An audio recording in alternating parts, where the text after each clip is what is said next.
Hello, bonjour tout le monde.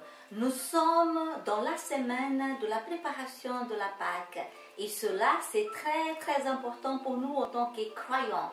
Et ça n'a pas été différent au temps de Jésus.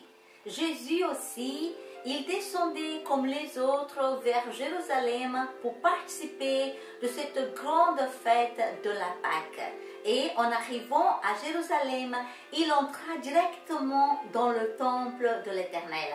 Et nous allons lire dans le livre de Marc, chapitre 11, à partir du verset 15 à 18, qu'est-ce qui s'est passé pour notre réflexion. Amen. Ils arrivaient à Jérusalem et Jésus entra dans le temple.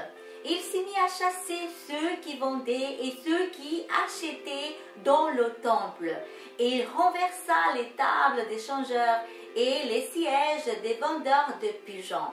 Il ne laissait personne transporter un objet à travers le temple.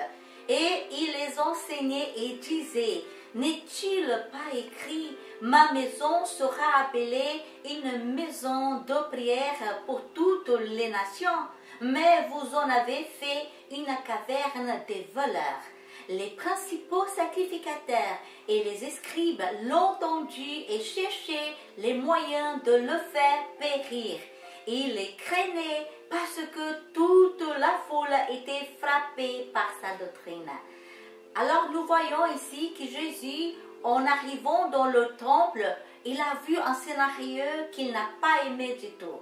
Il voyait des changeurs, des vendeurs, des banquiers qui faisaient des affaires malhonnêtes. Et nous voyons que la semaine de la Pâque était une période vaste pour les marchands et les banquiers. Parce que les gens qui venaient de dehors, les gens qui n'étaient pas juifs, les païens, ils venaient, ils devaient changer leur monnaie et cela se faisait dans le temple.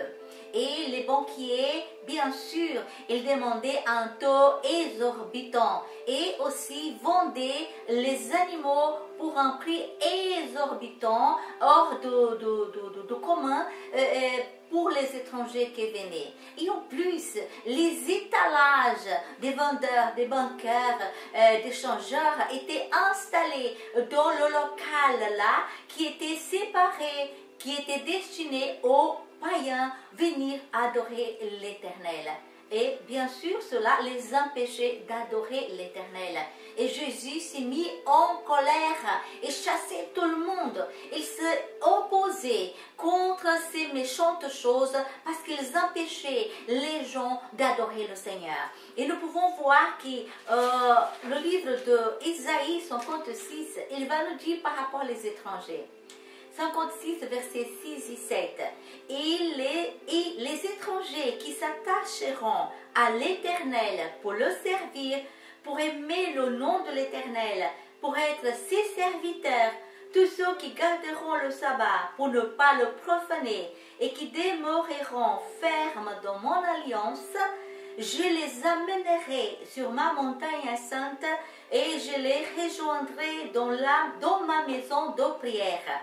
Leurs holocaustes et leurs sacrifices seront agréés sur mon autel, car ma maison sera appelée une maison de prière pour tous les peuples. Amen.